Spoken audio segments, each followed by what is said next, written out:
Any questions for me? I know you guys have been asking about the tests. If you were one of the fortunate few I got to this weekend, you might have gotten the test grade already. Otherwise, I am slowly working through them. I said to the class yesterday, I haven't posted that video yet, so you haven't seen it, but I said to the class yesterday, it's taking me a lot longer than I expected to grade them. One reason is, of course, because usually this is sort of a multiple choice test, and I can just go through and check off whether or not you picked the right letter, put the right word in. But in this case, I got to read each question, and so it's just taking a little bit longer. So I appreciate your patience with that. I did just sign up another TA to help me out with this, so she should be grading those as well. So those should be coming in relatively quickly. The other thing I told the other class yesterday is that I'll probably be posting your test today or tomorrow, your next test, on the biology in the stats section. I'll take any questions that you have about that test or about that section, but yesterday basically what we did, what you'll see, it was just a review day. So I kind of went over some stuff that I think will be important for the test, and I took some questions from students about what they were curious about the test. So that's up there. If that'll be helpful, again, if you have questions for me, I will take those now. But then otherwise we'll hop into this next piece. Yes, ma'am? Can I ask you about the essays that we have to do real quick? Sure. Okay, so there's my perspective, so do we just talk about a topic that we like enjoy, or? Yeah, so I really am just trying to get your opinion at the very least. I tell students they could also, if they found something interesting in class, maybe a question I couldn't answer, or maybe something that they just didn't ask, that might be something they do a little bit of research on, read one article or something like that. So it's really just about something that you're interested in and then applying it either to your life, giving it an opinion, or maybe looking something up and connecting it to another class or another research topic. So I could talk about like the brain, how I think it's interesting because of like what I went through. Yeah, absolutely. Okay. Yeah, very good. I love it. Other stuff? Okay, so we're gonna start talking about, and I hope to get this done in one day, for no, I probably shouldn't say this, but for no real reason. Like, this isn't my favorite subject to teach, so it's not that it's not interesting or anything, but just to me personally, I think there's more interesting stuff. So what we're talking about is sensation and perception.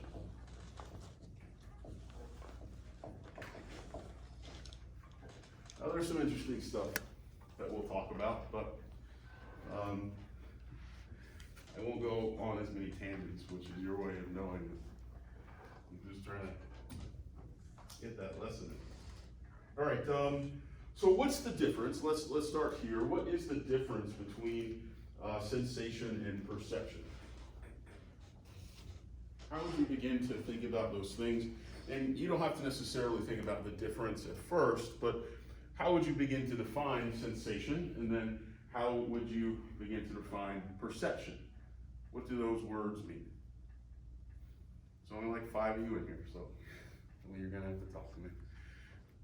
Probably all of you. Yes, ma'am. I think perception is how you like see, like visualize it, and like how it like goes through your brain, and sensation is like the physical aspect of like how you feel about it. Okay, and so you're saying that perception is, I think you got it, but we're gonna clear it up for some folks. How you perceive it? Well, that's the word. Yeah. So you said perception, what she said was perception is how you see it. And then you said sensation is? Like the physical, kind of like how you feel about it. Okay, the physical piece of this duo, this dyad. What else? You're right. But somebody pull that out a little bit more. So sensation, she's right. Sensation, when we talk about it, really just means the literal physical sensation of being able to get that information into your body, into your brain. So for seeing, that means the light hitting your eye, hitting your retina, right, and traveling into your brain. That's the sensation. Did it get where it's going? Did the message get sent? Right? Somebody touches you, sensation. The literal, did your skin pick up that touch? Did it get communicated to your brain as anything? Right? Same with hearing.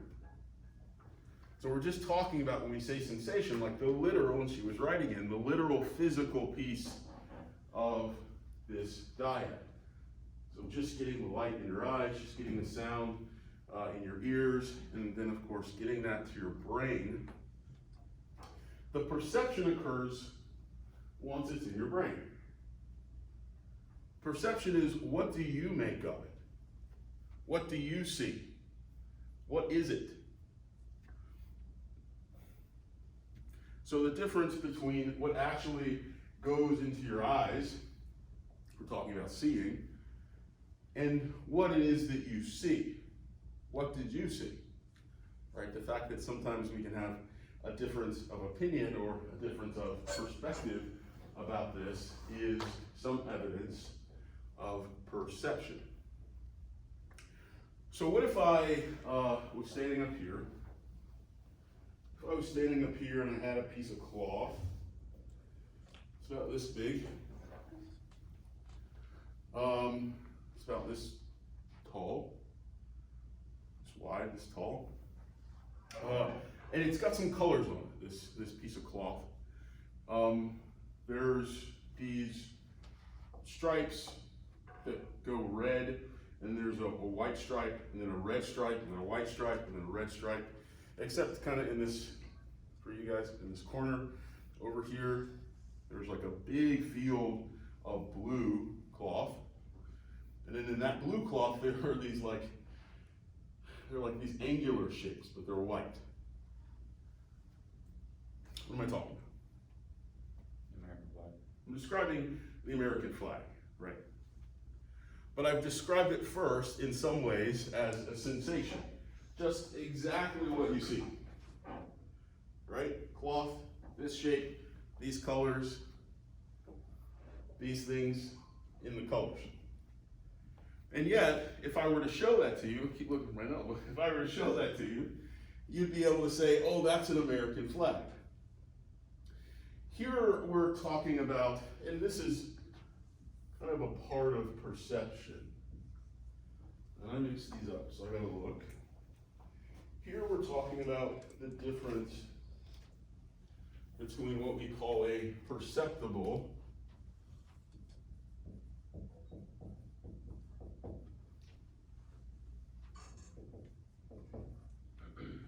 and a percept.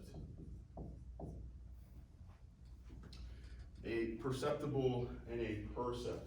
The perceptible is just what you're capable of perceiving. Now, I've taken a bit of a shortcut, and we'll go back to sensation in a bit, but the fact that you perceive the color as red is already a perception, right? The fact that you've already kind of named that color, the fact that you see it as red.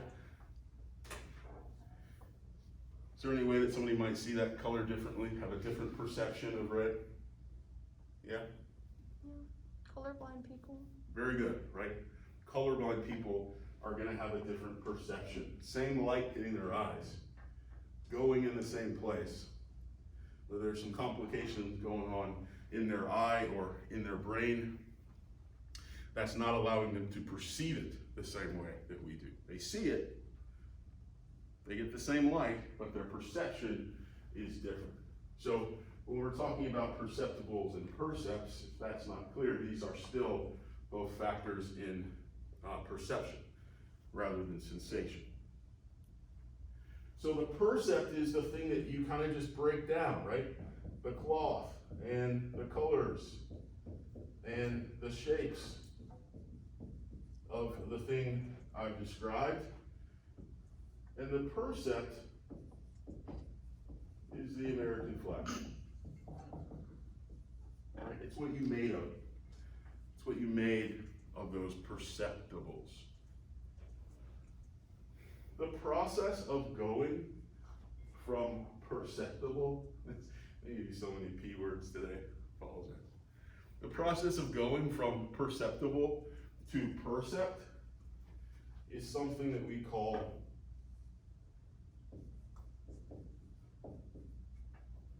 check my spelling. Maybe 2 P's. Is what we call apperception. Apperception is this process of when we see something, really when we perceive it, perceiving it in some context that's relevant to us, that's relevant to our experiences, our knowledge, our beliefs perhaps, and values. And so this is apperception, right? It's taking the colors, the cloth, the shapes, and it's making something of it that is valuable to us, or that is a percept to us. Does this make sense? This idea of apperception? Okay, here is a tangent. There's this cool test that I really love that you use in clinical practice. I'm not really going to be able to draw much, but it's basically these kind of vague pictures. They're all sort of from the 80s or something. One of my favorites is there's a woman, she's naked, and she's like lying in the bed here, and then standing over her is this guy, and he's got his hands like up on his face. He's standing there, and you can't see his face, but he's sort of just standing over this woman's body.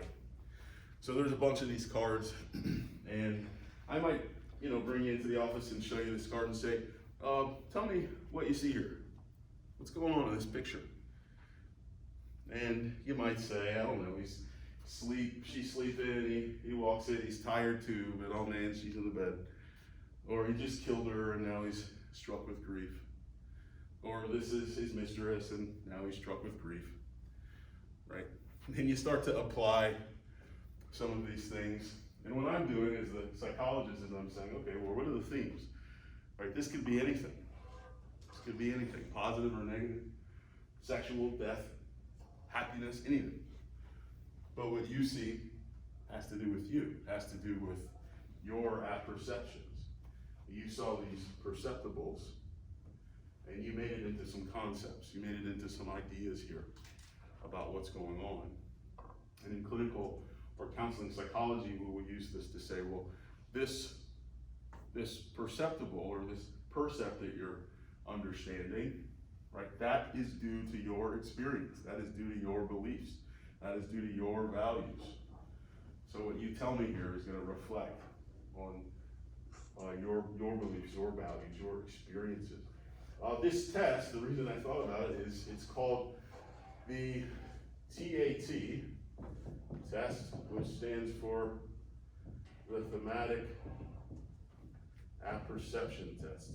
I think it is 2 T's. The Thematic Apperception Test. And again, it's a way of using perception to understand what's going on for a particular individual, how they see the world, right? If somebody comes in and they're fighting with their wife, or fighting with their sister, or their mom, or their girlfriend, or their roommate, that's a woman and they're a guy, right? This might begin to tell me how they think about women. This might begin to tell me how they think about conflict. This might begin to tell me how they think about sharing, if they're talking about she took the vet. Questions about this? Percepts and perceptibles. And you can think of a lot of different ways to do this, right? You can think of a chair, right? Trying to describe that in a way that isn't saying it's a chair, but really breaking down the things that you're actually seeing that make it a chair. It's almost a little difficult because we automatically take it here. We automatically go to this next level of perception where we want to make something of it. We want to make meaning out of it. Questions?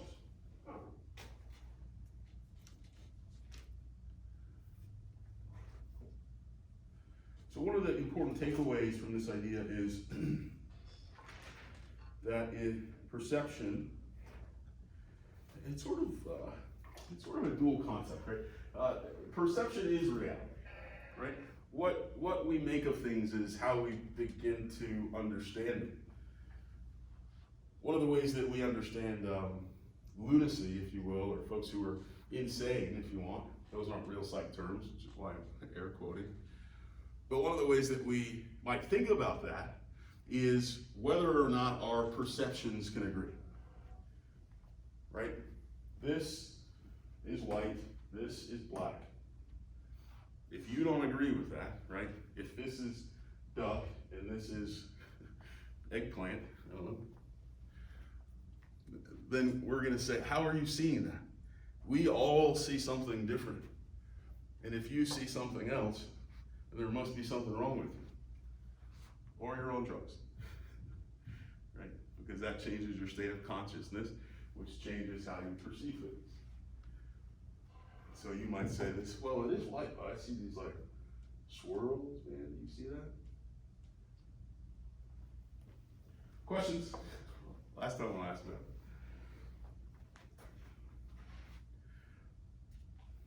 All right, so I like to just give some little facts about our senses.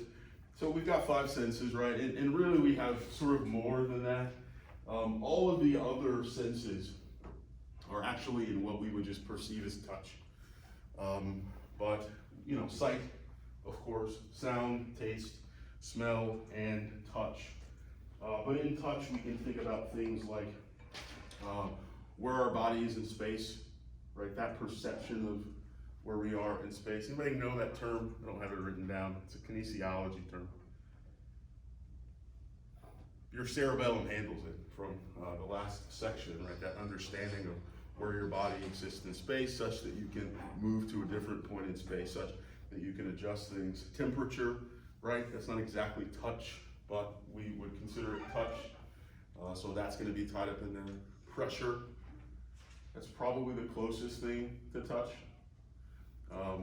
But it is specific, right? It's pressure, and then also pain, right? That's different than all of those other things, and yet again, we do associate it with touch. And so those 4 things really make up what we would call touch. And so if you begin to split touch up, right, we have plenty more senses than just the 5, but we do all kind of just tie those in together with the idea of we can sense things if they come in contact with our skin. So humans are kind of gifted in a couple senses compared to other animals. What do you think those are? What are the things that humans do better in terms of senses than other animals do? What are our best senses?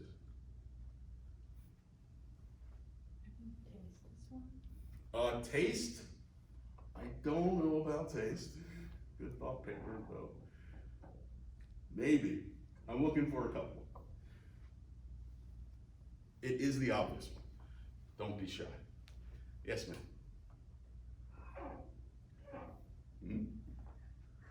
I don't know. Okay, she said taste, so you got 4 more choices. So I don't know is not gonna work. Pick one of those.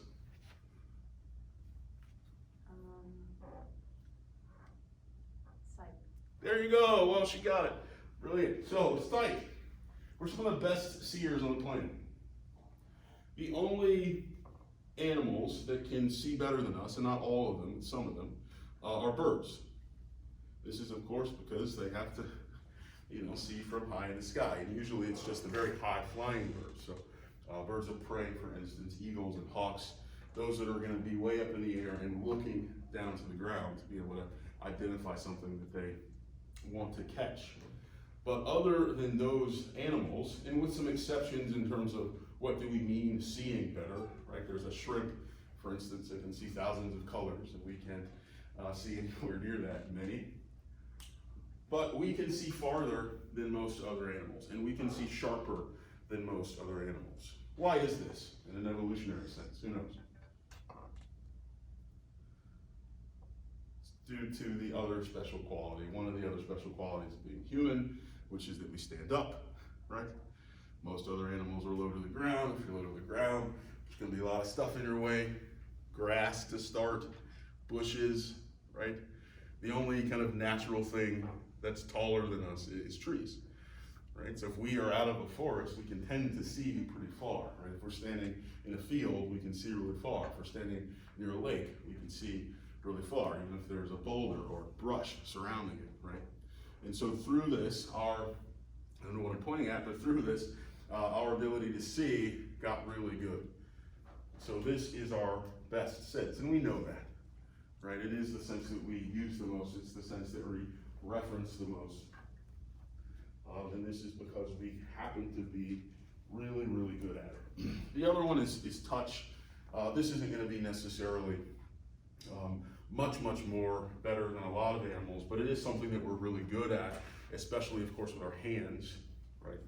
The fact that our hands are really sensitive, the fact that we can pick up minute details, right? If I drug my finger across this board, I can feel where maybe there's some eraser that didn't get picked up, right? That's how sensitive our fingers are. Other animals aren't gonna necessarily have that, that same sensitivity. Seemingly, I don't know this to be true, this is just me wondering, sounds like a good thought paper. Are humans more sensitive to pain? I'm always find it remarkable when I take my dog or something, or you see a dog go to the vet, like they seem to have no reaction to getting shots and stuff like that, right? You give a baby a shot, and it's not necessarily, they know it's a shot, so they're afraid, and it makes it hurt more. That can happen too, a nocebo effect, if you will. But even a baby's gonna freak out or cry the first time they get a shot because it hurts. Dogs don't do that. I'm curious if they have less pain receptors. So, how far do you think, if I had a candle, say this is a candle, just a regular like church candle, if that means anything to you. How far do you think, if it were perfectly dark, and I could go on a perfectly flat road, go with me on that, I'll change that in a second, but I'm on a perfectly flat road, and I take this candle, it's perfectly dark, no stars, no moon, and I walk, how far do you think I have to go before you can't see that candle, on average? How far do you think I have to take this before you say, what candle? Guess. Yes, ma'am. Far. Good guess. How far? Really far. Give me a number. Yes, ma'am. Yep. Like 200 feet. 200 feet? Yep. It's more than that. Yes, sir. 10 miles? 10 miles. It's more than that. Yes, sir. 50 miles? 50 miles, it's less than that. It's 30 miles. We can see 1 lumen. That is to say, the amount of light that one candle puts off on average. We can see 1 lumen up to 30 miles away. Anybody know how far the horizon is? Like if you're standing on a flat plane and you see the horizon, how far till you could get there? Of course it's gonna move, but if you could put a stake in that spot. This is wild to me. It's about 3 miles. You can see much farther than the horizon. That's why I said on the flat plane I'd have to change that.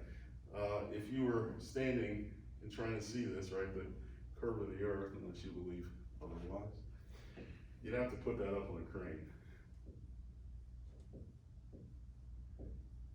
Okay. Because it would eventually drop below the horizon and you wouldn't be able to see it for that reason. But you could see it 30 miles away. Let's say it took off in the air. You'd be able to see that. I think that's amazing. Again, we are really good at seeing. So in terms of sound, human can detect, this isn't a real watch, the human can detect the faint ticking of a watch in a room, in a large room, so be about a room this size. I don't have a real watch on, but if it were perfectly quiet in here, and it's pretty quiet, and my watch ticked, I imagine that some of you might be able to hear it. Taste, humans, can you hear your watch? No, I don't think that fits. He doesn't tick. Well, we're in a digital world now. You're gonna need a new example. It's not digital, it Yeah, just it's doesn't not fit. digital. It just doesn't tick. Let's see one of those smooth motion watches. All right.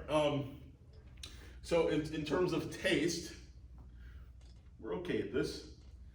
Humans can taste about a teaspoon of of sugar, could be salt, dissolved into about 5 gallons of water. Let me check, it's not 2 gallons of water. So humans can detect about a teaspoon of sugar, the example says, in about 2 gallons of water. So again, I give you 2 gallons of water, just a jug that was 2 gallons big, and it's just fresh water. Then I take this other jug and I just put a tablespoon of sugar in it. I ask, can you tell the difference? Most of the time you'd be able to say, yeah, this tastes a little bit sweeter than that water does. In terms of smell, we can detect a drop of perfume in a small house, I believe. In the size of a small house. So again, probably a room about this size is a really large room, so this house could probably fit in here. And then in terms of touch, this one's kind of cool. We could detect the sensation of a fly's wing, so something that light, being dropped on our hand or on some part of our skin about 1 centimeter away. If you took a little fly's wing and dropped it on your skin about 1 centimeter away, you'd feel it, right? You'd feel that pressure difference and you'd feel it hit your hand. It's about 1/3 of an inch. So these are the limits of our perception. Excuse me. What was my error there? These are the limits of our what? Say it. Somebody's mouthing it. Say it. There's only one other word. Come on. Sensation. Thank you. These are the limits of our sensation, right? Not our perception, but these are the limits of the light actually getting where it's going, right? Is it even gonna get to your brain, right? And so in these cases, we can see these things, or smell these things at this difference. What I'm talking about is something called absolute threshold. Absolute thresholds. All those things I just described are absolute thresholds. An absolute threshold is the amount of stimulus.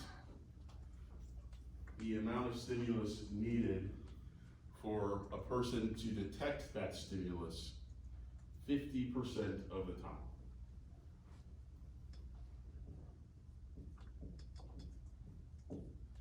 The amount of stimulus needed for an individual to detect it 50% of the time, half the time. Why 50%? Why is this the threshold and not 51 or not 100?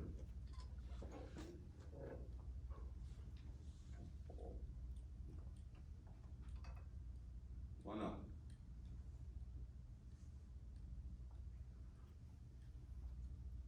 Let's say your watch is ticking. Why can't you hear it? Loss of hearing over the years.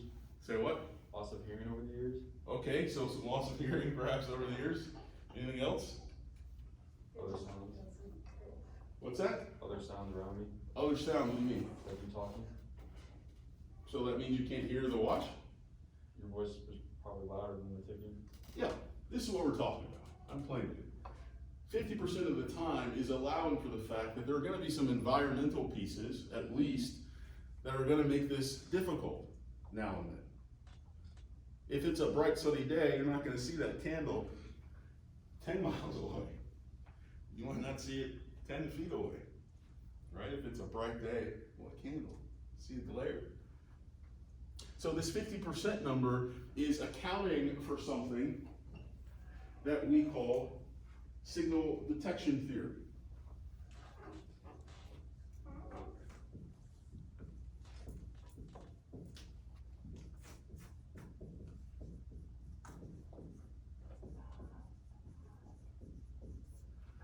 Signal detection theory. Signal detection theory is basically the idea that environmental and psychological stimuli can distract you or can make it more difficult for you to sense some stimulus. So if we're in a room that's really loud, or just a loud professor, you might not be able to hear your watch ticking because there's other sounds drowning it out. Do that?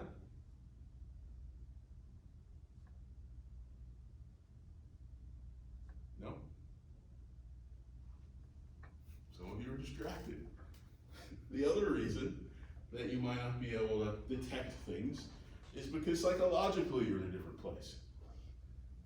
You weren't listening for the watch, right? Now in this case, he was listening, but imagine if I said, hey, at some point in here, I don't know how this would work, but at some point in here, your watch is gonna start ticking. I want you to raise your hand when that happens. And he doesn't raise his hand. I say, what happened? Yeah, I had your watch ticking at 1:40, you didn't do anything. Oh, well, I was distracted by the buzz and the noise, or I was just paying attention to you. It was loud enough, but I just wasn't focused on that at the moment. You remember your mom call you? She's like, I've been calling you for 5 minutes. I'm sorry, I was doing this, or I was distracted, or I was playing a game or something, whatever, right? And it wasn't necessarily that the sound didn't get to you. It was just that you weren't paying attention to that sound. So you're like, what was that? Oh shit, mom's calling, right? And so that psychological distraction can also mess with detection. Here's my definition. The notion, this is signal detection theory. The notion that our ability to detect stimulus,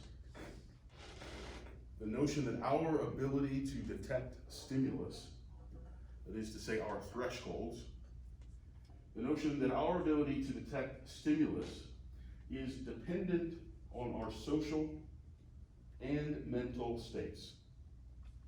The notion that our ability to detect stimulus is dependent on our social, I would put environmental or social is dependent on our environmental and mental states. Because really it's not social, it doesn't have to be people talking, it could be something buzzing, it could be the wind blowing, right? Questions about these two things. Again, we set this at 50% because we have this understanding that sometimes you're just not gonna be able to hear it. Even if I put you in a lab and it's perfectly silent, and I say press the thing, every time you hear the thing, on one of those occasions your mind might wander to what am I eating for lunch, right? And you miss one. And so I don't wanna go, oh, you got a loss of hearing. You couldn't hear it this low, when really the case was just that you were distracted, right? So we have to allow for this so that we can make better estimations.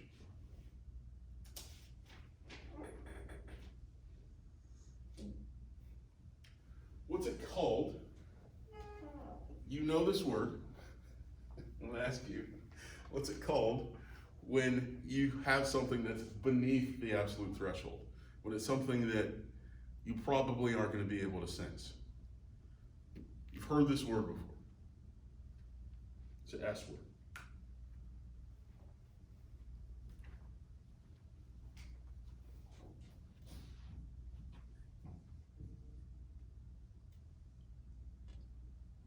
Oh, Subconscious? no.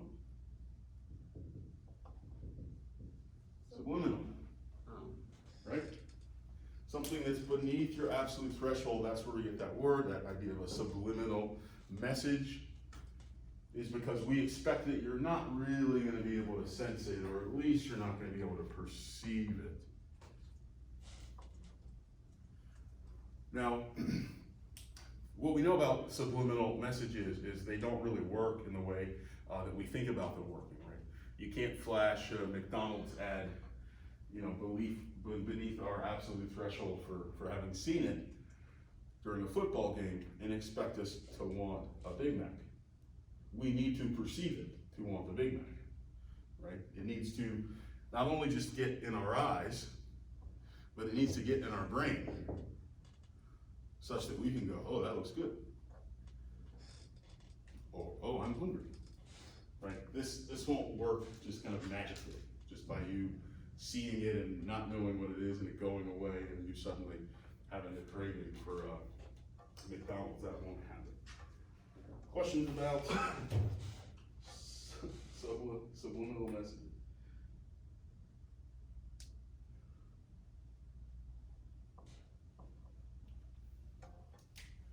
Next, we have a term, this isn't equal, these are just spacers, called difference threshold. Difference threshold. This is our ability to detect difference in stimuli. Now, this can look in a lot of different ways. Basically, intensity, wavelength, and the other one I'm not thinking of, you know. But it's our ability, for instance, to detect when a color is changed, right? If I had a light in front of you and it was green, and I said, push this button when it's a different color. It doesn't have to be a named color, but just push this button when it's a different color, right? And you see it turn kind of teal, and you go, ooh, teal. Right, you've been able to notice a difference, right? You've been able to notice a difference, and we're looking for, in this case, that threshold at which point you go, oh, it's different. It's something else than what it was before. This could be with sound, right? When did it get louder? This could be with smell.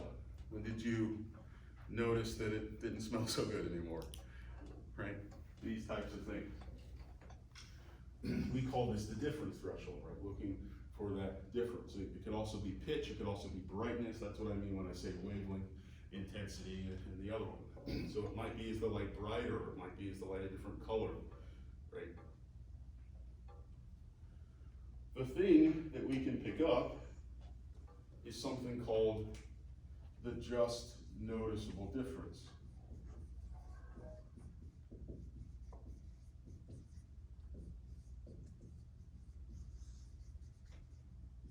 That's what we call it when you say, oh, that's teal now, right? That was your just noticeable difference. That's when you felt it was different. That's when you perceived it as different. What happened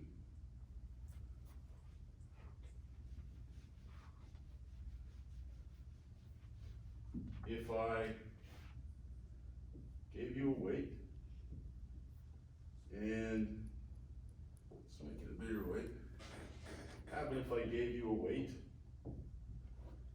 and the weight weighed 100 pounds?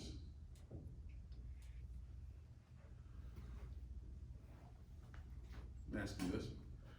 Gave you a weight that weighs 100 pounds, you're lifting it. You can curl this? Yep, good. So you're curling this, and I come by, and I add 5 pounds. You think you'd notice? Mm-hmm. Okay. Next week, curling 200 pounds. Come by and I add 5 pounds. Think you'd notice? Mm-hmm. Okay. Next week, you're curling 500 pounds. Getting good at this. Come by and I add 5 pounds. You think you notice the difference? Very little, but maybe. Okay, next week, you're lifting 800 pounds. Come by and I add 5 pounds. You gonna notice the difference? Probably not. Probably not. It took a lot for you to. Well, I've never curled 800 pounds, so I don't really know. You don't really know. Let's say the next week, I don't know, you hurt yourself, or maybe your other arm isn't as strong. You're curling 10 pounds. Okay? And I come by and I add 5 pounds. Will you notice this difference? I will. You will. Yeah. I thought he said a little. So what's going on here? Why at 800 pounds? And I really think at 100 he'd have trouble. But why at 800 pounds does he not notice me adding 5 pounds, but at 10 pounds he notices me adding 5 pounds? Why can't he just notice 5 pounds, is my question. What's going on here? Yes, sir. 5 is only a very, very small percentage of 800, but it's half of 10, so it's a 50% increase whenever it's the 10 pound, but it's just such a minuscule difference in comparative to the 800 pounds. Exactly. This is something that we call, gosh, terms, guys. This is something that we call Weber's Law.